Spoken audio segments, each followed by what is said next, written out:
ఏంటంటే, నేను చేసిన రీసెర్చ్లో మీ అబ్రహాము మా ఇబ్రాహీం ఒకటే, మీ సారమ్మ మా సారమ్మ ఒకటే, మీ యేసు మా ఈసా ఒకటే. ఇదంతా బూటకం మాట, ఇదంతా తప్పు. వాళ్ళు ఇస్మాయిల్ పిల్లలు, వీళ్ళు ఇస్సాకు పిల్లలు. Absolute wrong.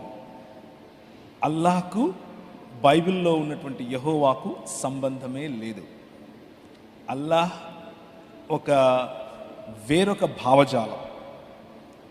వేరొక భావజాలానికి సంబంధించినటువంటి దేవుడు. క్రీస్తు అలాగే త్రియేక దేవుడైనటువంటి బైబిల్లో చెప్పబడిన దేవుడు, ఆయనకు పోలిక లేదు, ఎక్కడ లేదు, ఏ గ్రంథంలో లేదు, ఖురాన్లో అస్సలు లేదు. ఖురాన్ అలాగే హదీసులు, అలాగే సిరా అంటే ముహమ్మద్ గారి యొక్క